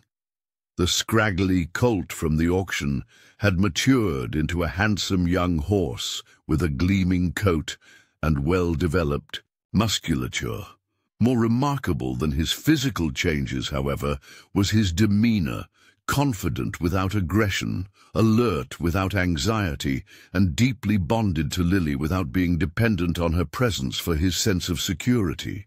"You've done what many professionals couldn't accomplish," Frank told Lily during one of their training sessions, watching as Phoenix navigated a complex pattern of ground poles with careful precision. "You've given him back his dignity. That's worth more than any blue ribbon." The Spring Novice Show arrived on a perfect April day, the kind that seemed designed for new beginnings, clear skies, gentle breezes, and wildflowers dotting the meadows surrounding Oak Hill Stables. The Donovans arrived early, wanting to give Phoenix plenty of time to acclimate to the environment before other competitors arrived. What they hadn't anticipated was the reception committee waiting for them. Ms. Rivera, Lily's art teacher, Frank, looking unusually spruced up in a clean flannel shirt, several neighbors who had followed Phoenix's progress, and even Dr. Coleman, who technically wasn't scheduled to attend as the show's veterinarian until later. "We wouldn't miss this for anything," Ms. Rivera explained, helping Ellen unload their equipment. "This is a big day for both of you." As other trailers began arriving, the showgrounds quickly transformed into a bustling hive of activity. Experienced competitors went through well-practiced routines, young riders received last-minute coaching from instructors, and nervous parents checked and rechecked equipment. The Donovans, by contrast, maintained a pocket of calm amid the chaos. Following the preparation plan they had meticulously developed, Lily walked Phoenix around the perimeter of the grounds, allowing him to observe the activity from a safe distance before moving closer to the warm-up arena. "You're doing great," she assured him, noting with pride how his ears flicked with interest rather than fear at the announcements over the loudspeaker. "Just like we practiced." Their first class walk-trot equitation for novice riders, wouldn't begin for another hour, giving them ample time for gradual warm-up. As Lily led Phoenix toward the practice ring, however, a familiar voice called out from behind them. "Well, if it isn't the miracle worker and her rescue project," Jim Jenkins approached, leading his son's gleaming show pony, a recent and undoubtedly expensive purchase. "I'm surprised you actually showed up. These events separate the real competitors from the hobbyists pretty quickly." Before Lily could respond, another voice joined the conversation. "That's quite a horse you've got there, young lady." A tall woman with silver-streaked hair and the unmistakable posture of a lifelong equestrian stood watching them, her appraising gaze taking in Phoenix's conformation and movement. Good bone structure, nice way of going, unusual to see that quality in a rescue. Jim's expression tightened almost imperceptibly. "Diane," he acknowledged with forced cordiality, "didn't know you were judging today." "Just the jumping divisions," the woman replied before turning back to Lily. "Is this the auction horse I've been hearing about? Phoenix, isn't it?" Lily nodded, suddenly speechless in the presence of Diane Holbrook, whose reputation in regional equestrian circles was legendary. A former Olympic alternate in three-day eventing and now a sought-after trainer, her opinion carried weight that even Jim couldn't easily dismiss.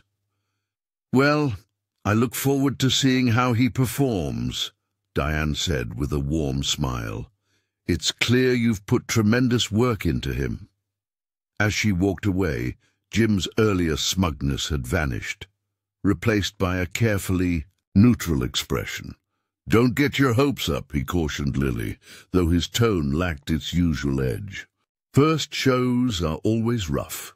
If things go sideways, there's no shame in withdrawing rather than pushing a horse that's not ready."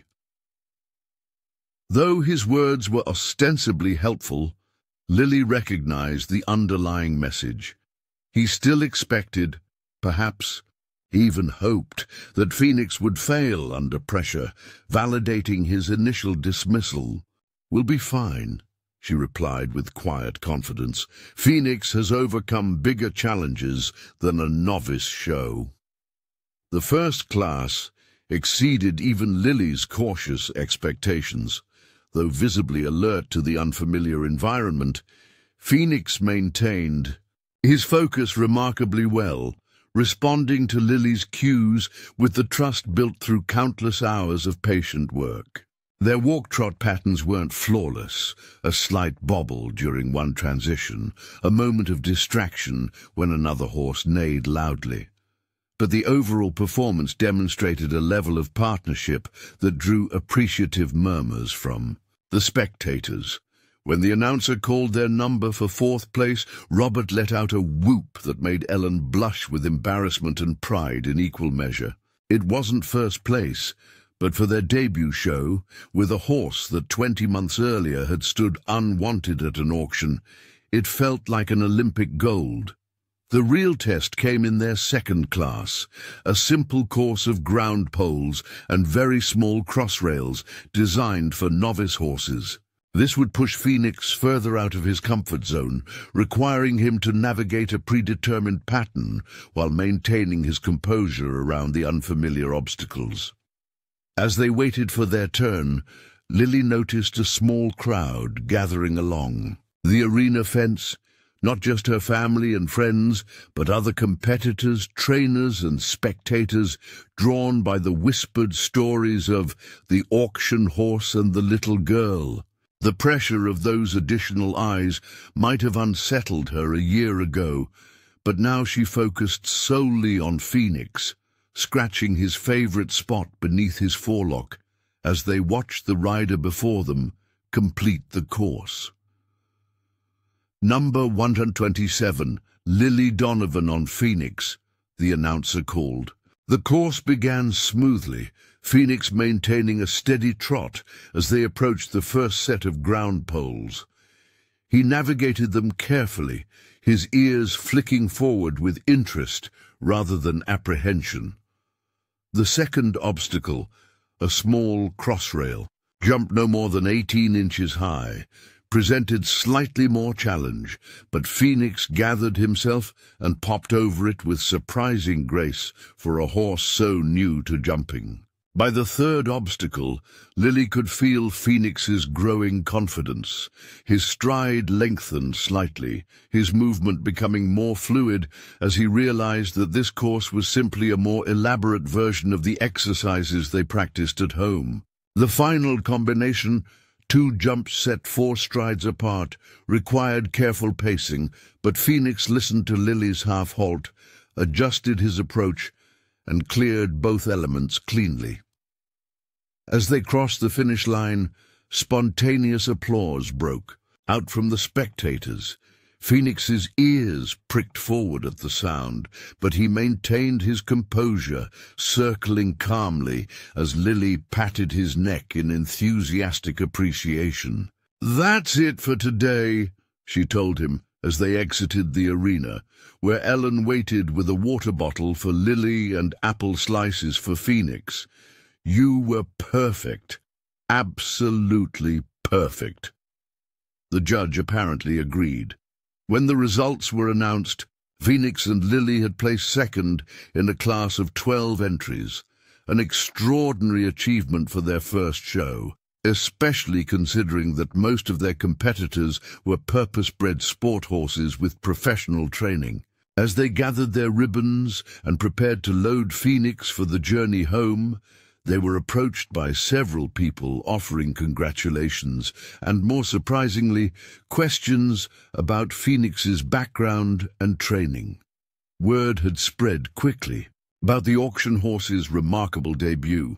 Among those who sought them out was Diane Holbrook, whose scrutiny of Phoenix was now more detailed and deliberate. "He moves well," she observed, walking a slow circle around horse and rider. "Good rhythm, nice balance, and remarkably level-headed for a horse with his history." "Thank you," Lily replied, uncertain how to respond to such authoritative praise. "Has anyone approached you about selling him?" Diane asked suddenly. Lily blinked in surprise. "No, I mean not seriously. He's not for sale." Diane nodded as if this answer was expected. "If you ever change your mind, I'd be interested in discussing possibilities. Not necessarily purchasing him outright, but perhaps a partial lease arrangement that would give him access to more advanced training." She handed Lily a business card. "Think about it. A horse with his natural ability could go much further with professional support." The conversation left Lily unsettled, though. She couldn't immediately identify why. Diane's interest was clearly genuine, her assessment of Phoenix's potential flattering rather than dismissive. Unlike Jim Jenkins' attempts to undermine their accomplishments, this felt like sincere recognition.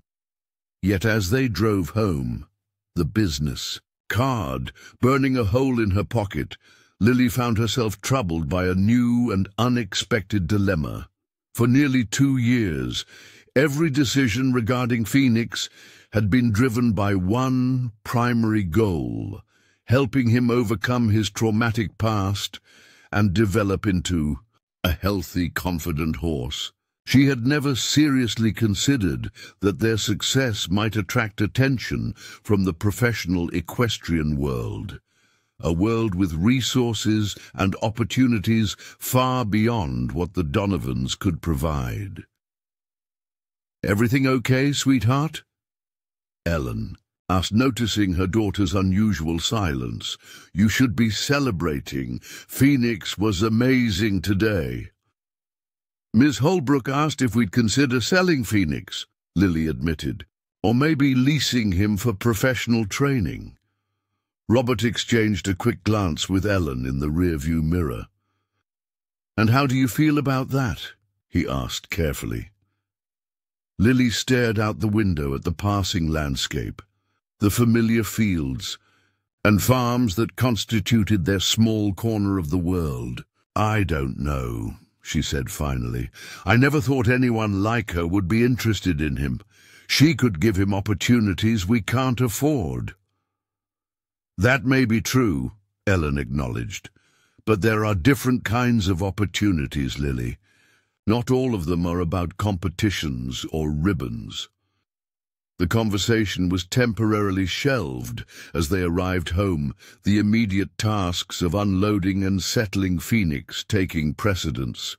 Yet the question lingered in Lily's mind as she performed their post-show care routine, checking Phoenix's legs for any swelling, offering him fresh water, and ensuring he had extra hay to replenish his energy.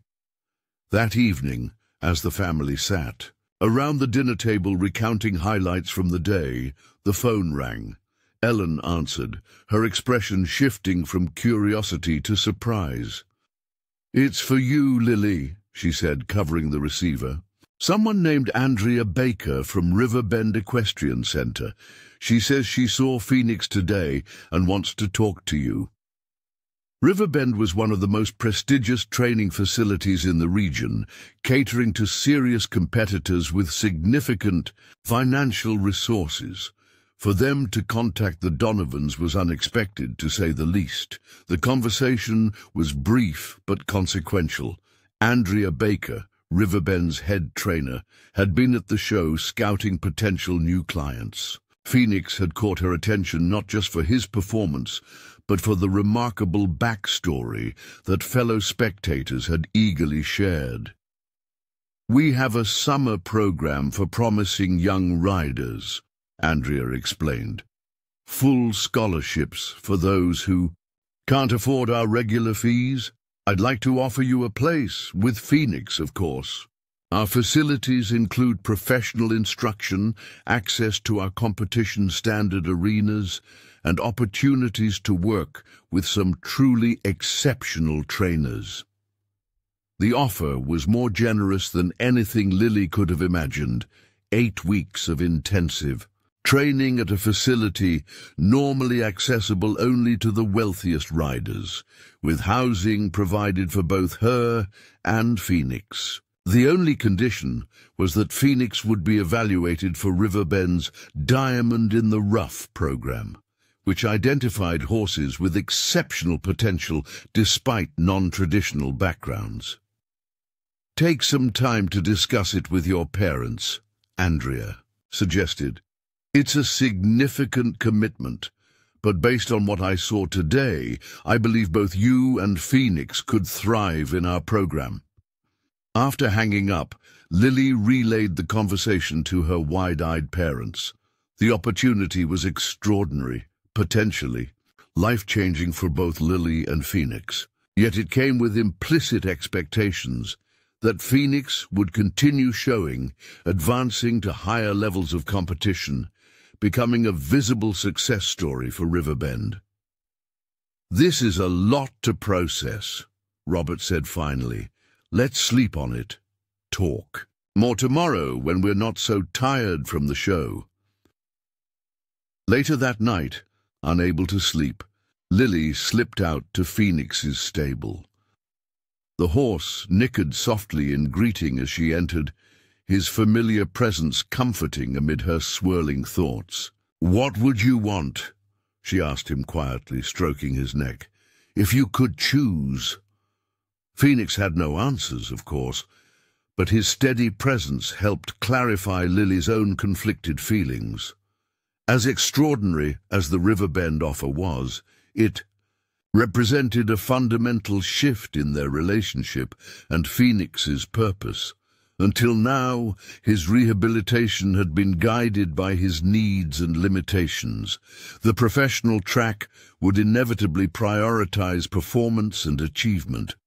There was no denying that Phoenix had natural talent. His show results confirmed what Lily had suspected during their training. With professional guidance, he might indeed advance to significant competitive success, but at what cost to the trust and partnership they had built? The following morning, over breakfast, the Donovan family discussed the unexpected opportunities that had emerged from the show. Robert, ever practical, laid out the considerations from multiple angles. The Riverbend Scholarship is an incredible opportunity for your riding education, he acknowledged, and they clearly see something special in Phoenix. But it would mean being away from home all summer, and Phoenix would be part of their program, which might be very different from how you've been working with him. Ellen added her perspective. There's also Ms. Holbrook's interest. Professional training could open doors for Phoenix that we simply can't provide.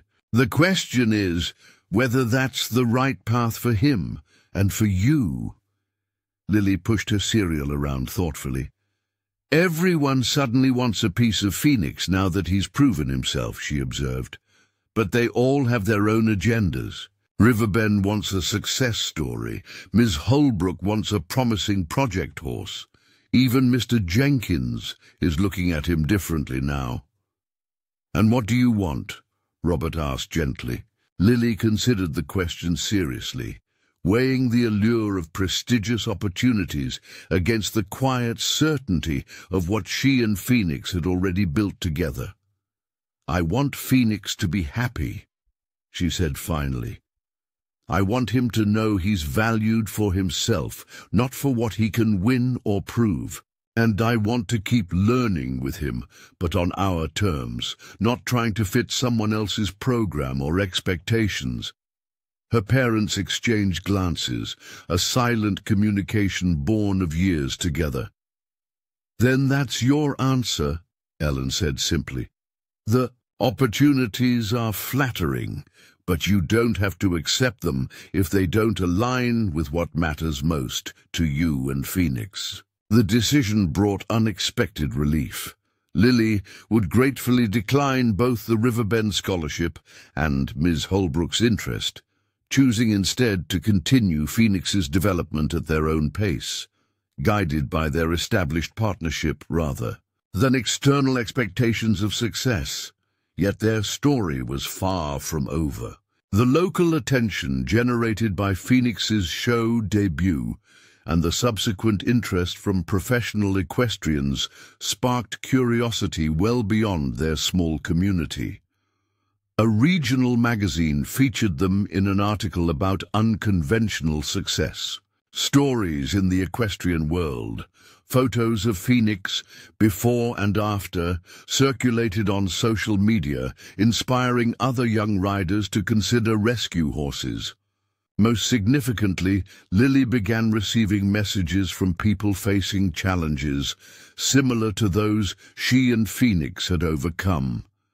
A teenage girl rehabilitating an abused pony, a family struggling with a traumatized mare, a therapeutic riding center, seeking advice on working with horses from difficult backgrounds.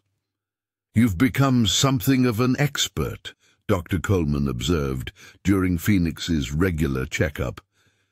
Have you considered formalizing what you've learned? Perhaps developing a proper rehabilitation protocol that others could follow? The suggestion planted a seed that would grow into something far more meaningful than any show-ring success. With Dr. Coleman's guidance and Frank's practical wisdom, Lily began documenting Phoenix's rehabilitation journey in detail. Not just what they had done, but why certain approaches had worked when others failed.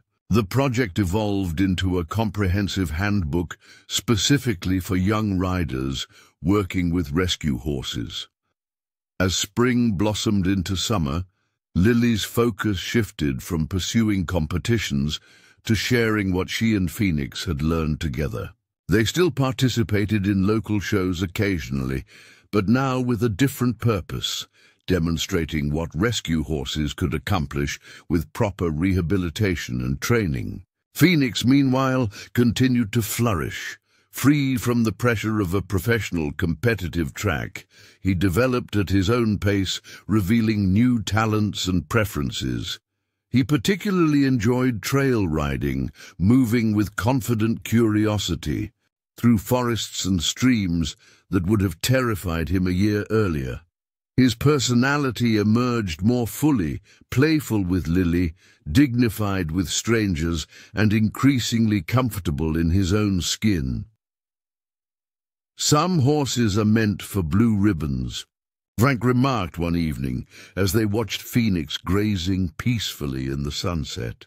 "But this one, he was meant for something greater, showing the world that every living creature deserves a second chance."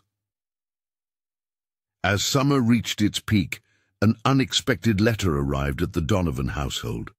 The return address showed the cedar, Creektown Council, its official seal stamped in the corner. What on earth could this be? Ellen wondered as she handed the envelope to Lily.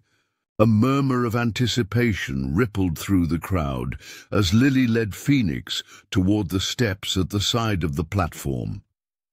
They had practiced this moment several times in the days leading up to the ceremony, but Lily still held her breath as Phoenix encountered the unfamiliar wooden stairs. The horse hesitated briefly, then with careful deliberation placed one hoof and then another on the steps, ascending with remarkable composure to stand beside Lily on the stage. A spontaneous round of applause broke out, acknowledging the significance of this seemingly simple act from a horse that 2 years earlier had been too traumatized to even enter a trailer. "Ladies and gentlemen," Mayor Thompson continued, "the story of Lily and Phoenix has touched our community deeply. When a frail, neglected horse stood unwanted at an auction, this young girl saw something that experienced horsemen missed, the potential for greatness buried beneath fear and mistreatment. Through months of dedicated rehabilitation, setbacks that would have discouraged most adults, and unwavering faith, she has transformed not just a horse's life, but has inspired countless others with her example." He turned to address Lily directly.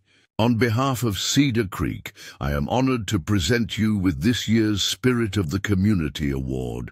Your determination reminds us that compassion is not merely a feeling, but a commitment to action, even when the path is difficult." As the mayor handed Lily a small plaque, a simple wooden shield with a brass plate bearing her name and the date, the crowd rose in a standing ovation. Phoenix's ears swiveled at the sound, but he remained steady, a testament to his hard-won confidence. Lily hadn't prepared a speech, assuming the ceremony would be brief and formal.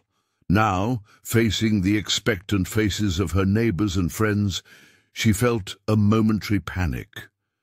Then she felt Phoenix's reassuring presence beside her, and the words came naturally. "Thank you, Mayor Thompson, and everyone who's here today. This award means a lot, but Phoenix is the one who deserves the recognition. 2 years ago, people saw a worthless horse, but I just saw a horse who needed someone to believe in him. He's taught me more than I could ever teach him, about patience, about not giving up when things get hard, and about how everyone deserves a second chance." She placed her hand on Phoenix's neck, drawing strength from his steady presence. "I'd like to thank my parents for saying yes when I emptied my piggy bank at that auction. Frank Abernathy for sharing his knowledge and never doubting that Phoenix could recover. Dr. Coleman for her medical expertise and honest guidance. And everyone in Cedar Creek who supported us, even when it seemed like a crazy project." Lily paused, then added with quiet certainty, "Phoenix was never worthless. He just needed time to show his true value. Maybe that's true for all of us. We all have worth, even when others can't see it yet." As they descended from the stage, Phoenix moving with quiet dignity beside his young handler, the impact of their journey resonated through the gathering. It wasn't just the dramatic physical transformation of the horse, though that was remarkable enough, but the deeper message their story conveyed about potential, perseverance, and the profound bonds that can form between humans and animals. The formal ceremony transitioned into the community picnic, with families spreading blankets beneath the shade trees and children running excitedly between games and food stands. Lily and Phoenix found themselves at the center of continued attention, with a steady stream of well-wishers stopping by to congratulate them, and often to share their own stories of animal rescue or rehabilitation. Among those who approached was Tyler Jenkins, noticeably without his father's intimidating presence. The once antagonistic boy had gradually become, if not quite a friend, at least a respectful acquaintance over the months since Phoenix's show debut. "That was cool what you said up there," Tyler commented, awkwardly offering Phoenix an apple from the refreshment table. "About everyone having worth." Lily nodded, watching as Phoenix gently accepted the treat from Tyler's palm. Another small victory, considering how wary he had once been of unfamiliar hands. "My dad's not coming today," Tyler added, answering the unspoken question. "He said it's all just sentimental nonsense, but—" He hesitated, then continued with unusual candor. "I think he's wrong about Phoenix. About a lot of things, actually." Before Lily could respond, they were interrupted by the arrival of a distinguished-looking gentleman in a crisp linen suit, distinctly out of place among the casual attire of most attendees. He introduced himself as Richard Montgomery, editor of Equestrian Today, a respected regional publication. "I've been following your story with great interest," he explained, his manner professional but warm. "Would you be open to an interview? We're preparing a special issue on innovative approaches to equine rehabilitation, and your experience with Phoenix offers valuable insights." Lily glanced at her parents, who had joined them amid the growing crowd of interested onlookers. Ellen nodded encouragingly. "I'd be happy to talk with you," Lily agreed, "as long as it might help other rescue horses." What followed was a thoughtful conversation that delved far deeper than the heartwarming human interest story Lily had expected. Montgomery asked detailed questions about her rehabilitation techniques, the timeline of Phoenix's recovery, and the philosophy that had guided her approach. He seemed particularly interested in her perspective on patience versus progress, the balance between pushing for improvement and allowing an animal time to heal at its own pace. "You've essentially developed a methodology that challenges conventional wisdom about damaged horses," Montgomery observed as he finished his notes. "Most professional trainers would have prescribed a much more aggressive timeline with consequences for non-compliance. Your approach, building trust first and performance second, runs counter to established practice, yet the results speak for themselves." He gestured toward Phoenix, who stood quietly beside Lily despite the bustling activity of the picnic. "That horse isn't just physically rehabilitated, he's psychologically transformed. He's not merely tolerating this environment, he's comfortable in it. That's extraordinary given his history." The conversation concluded with Montgomery's promise to send a professional photographer in the coming week for accompanying images for the article. As he departed, Lily felt a strange mixture of pride and humility, recognition for their achievements balanced against the awareness that their journey had always been guided by instinct and empathy rather than any grand rehabilitation theory. The remainder of Founders' Day passed in a pleasant blur of conversations, congratulations, and community warmth.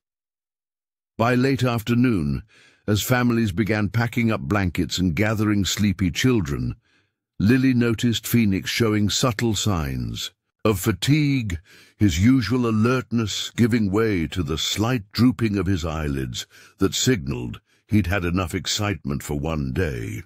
"I think we should head home," she told her parents.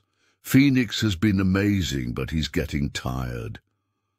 As they led Phoenix back to their borrowed trailer, they were stopped by an unexpected figure, Jim Jenkins, standing alone near the park.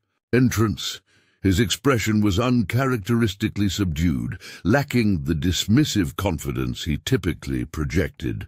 "Mr. Donovan, Mrs. Donovan," he greeted Lily's parents with a nod before turning his attention to Lily herself. "That was quite a speech you gave." Lily tensed slightly, anticipating criticism or condescension. Instead, Jim surprised her by continuing in a tone that bordered on apologetic.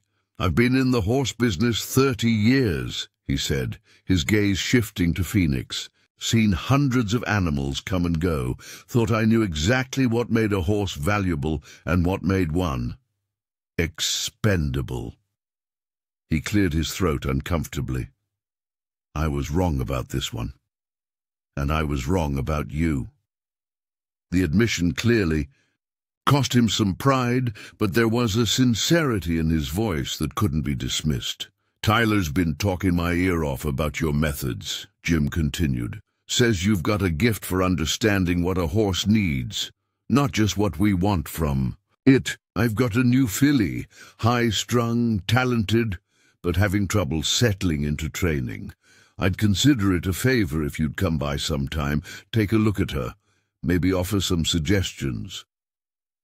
The request, from a man who had once mocked Phoenix as a rescue project and dismissed Lily's efforts as sentimentality, represented a profound shift. It wasn't just an acknowledgement of their success, but a recognition that perhaps there was something valuable in their approach that even experienced horsemen could learn from.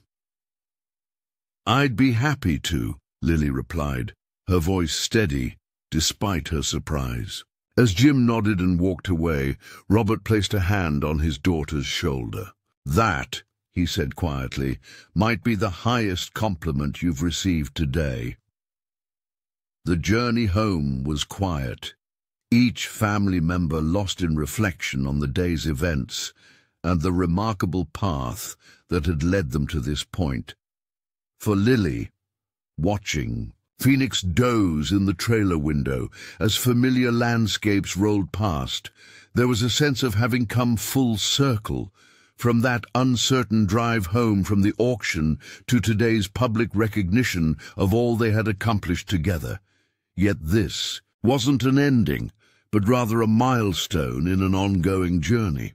The invitations, the interview, even Jim Jenkins' unexpected outreach, all pointed toward a future neither Lily nor her parents could have envisioned when they first brought home a skeletal, frightened colt that no one else wanted.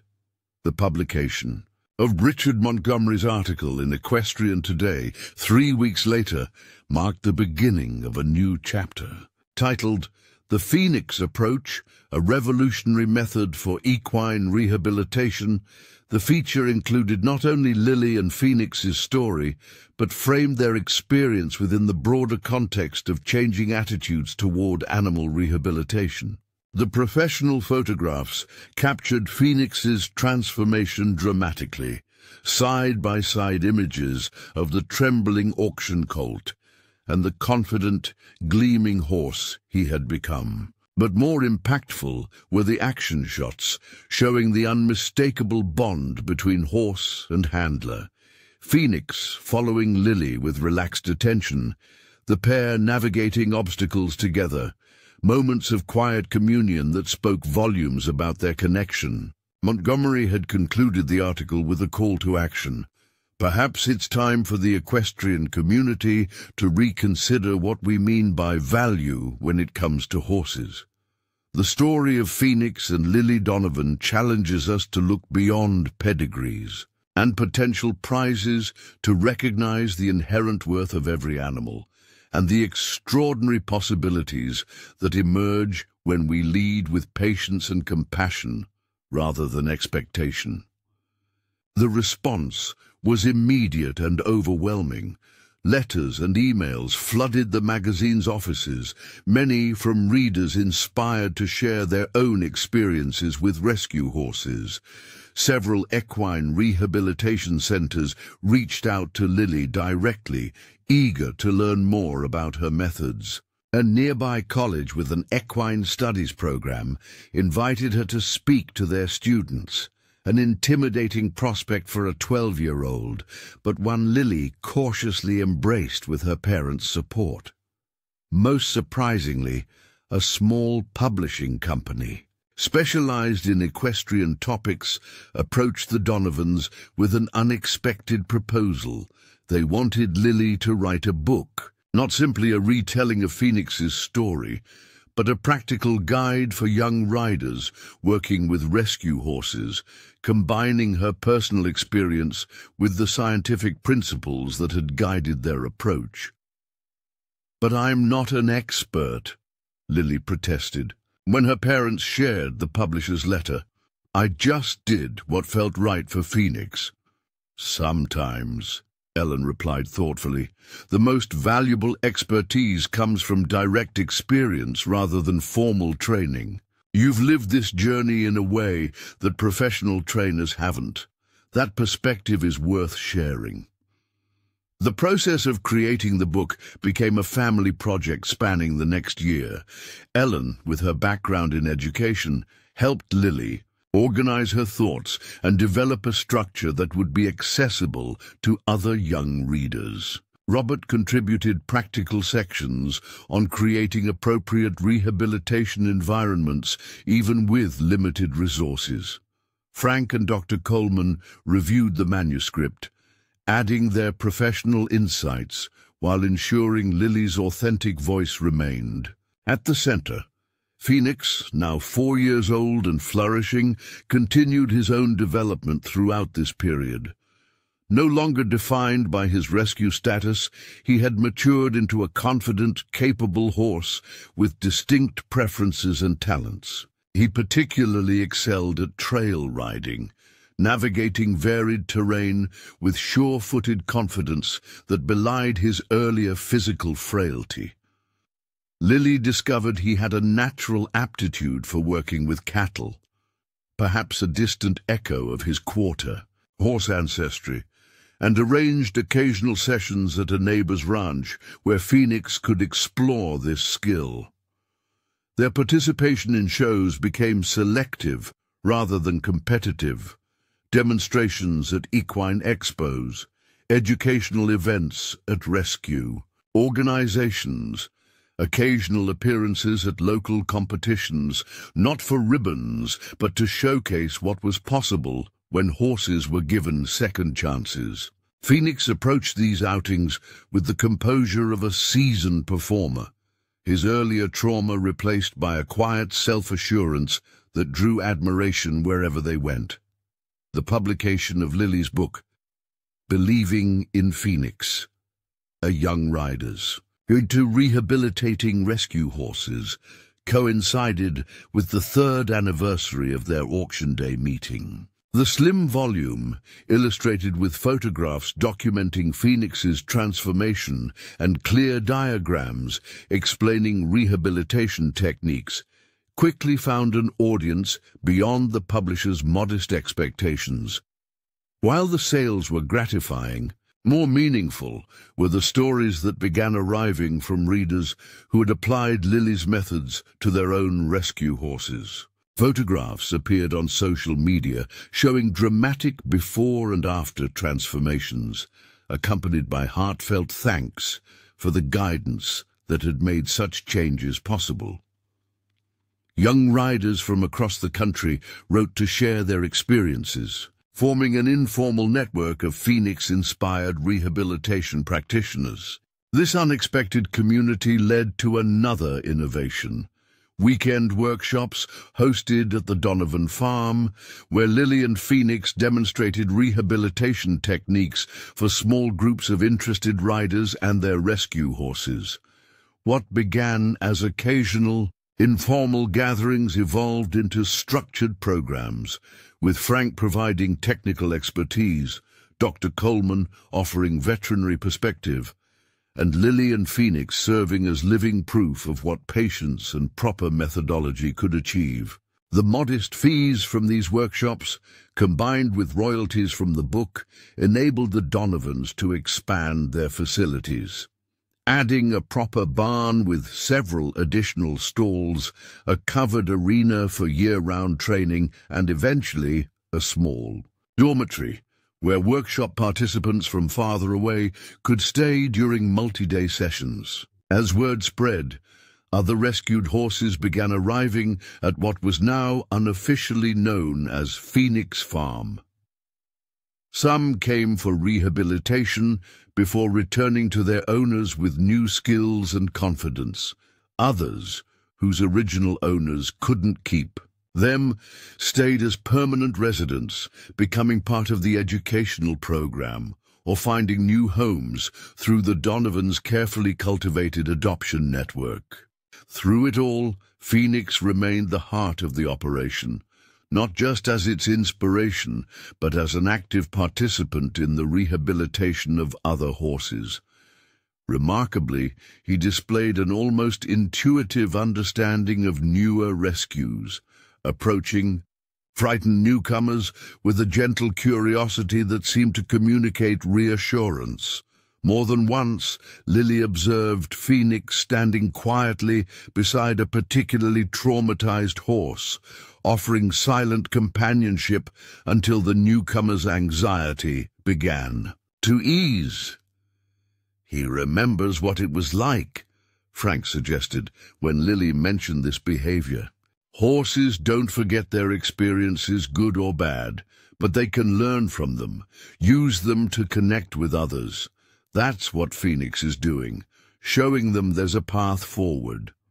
By the time Lily turned 15, Phoenix Farm had evolved from a personal project into a recognized equine rehabilitation center, drawing visitors and students from across the region. The little girl who had emptied her piggy bank at an auction was now a sought-after consultant on equine behavior and rehabilitation, her natural affinity with horses enhanced by years of practical experience and continued study. One crisp autumn morning, as golden leaves drifted down around the paddocks, Lily sat on the top rail of the arena fence, watching Phoenix lead a group of younger horses through a groundwork exercise. At 8 years old, he had reached his full maturity, a handsome, powerfully built gelding whose presence commanded respect from humans and horses alike.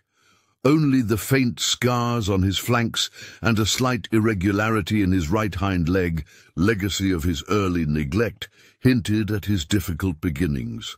"Penny, for your thoughts?" came a familiar voice as Robert climbed up to sit beside her, his hair now sprinkled with grey that hadn't been there on auction day. "I was just thinking about how far we've come," Lily replied, gesturing toward the bustling farm around them, so different from the modest property where they had first brought Phoenix home. "Sometimes I can hardly believe it all started with that one decision." Robert followed her gaze, taking in the transformation not just of their farm, but of their lives. What had begun as a young girl's compassionate impulse had evolved into a calling that now supported their family and had helped hundreds of horses find new beginnings. "The best decisions often look like the craziest ones at first," he observed. "I remember standing at that auction, watching you spend your savings on a horse nobody wanted, thinking we might be making a terrible mistake." He chuckled softly. "Shows what I know." "We didn't know where it would lead," Lily acknowledged. "We just knew it was the right thing to do in that moment." As if sensing he was the topic of conversation, Phoenix lifted his head from across the arena, his gaze finding Lily with the instant connection that had characterized their relationship from the beginning. He nickered softly, a greeting that seemed to contain recognition not just of who she was, but of everything they had accomplished together. "That's the thing about rescue," Lily continued, returning Phoenix's gaze with a smile. "Everyone thinks it's about saving something broken, but it's really about discovering something valuable that was there all along, just waiting for someone to see it." Later that afternoon, as the day's activities wound down and visitors departed, Lily led Phoenix to their favorite spot, a quiet hillside overlooking the farm, where the setting sun painted the landscape in hues of gold and amber. It had become their ritual to spend this time together, a peaceful interlude amidst their increasingly busy lives. As Phoenix grazed contentedly beside her, Lily reflected on the unexpected path their lives had taken. The scrawny, terrified colt from the auction had not only survived, but had thrived beyond anyone's expectations, becoming a symbol of resilience and second chances. More than that, he had become a teacher, a healer, and for Lily, the truest of friends. They had long since proven the skeptics wrong, those who had dismissed Phoenix as worthless, those who had predicted failure at every turn. Yet their greatest achievement wasn't measured in external validation, but in the quiet moments like this one. Horse and girl, now horse and young woman, connected by a bond that had transformed them both. "You know what, Phoenix?" Lily said, softly, running her hand along his gleaming neck. "They say I saved you that day at the auction, but the truth is, we saved each other." Phoenix lifted his head, his eyes meeting hers with the quiet intelligence that still sometimes took her breath away.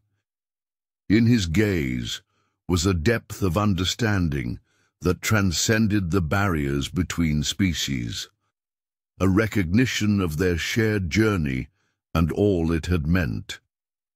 As the sun dipped below the horizon, casting long shadows across the fields of what was now Phoenix Farm, Lily felt a profound sense of gratitude for the unexpected gifts that had flowed from that fateful day.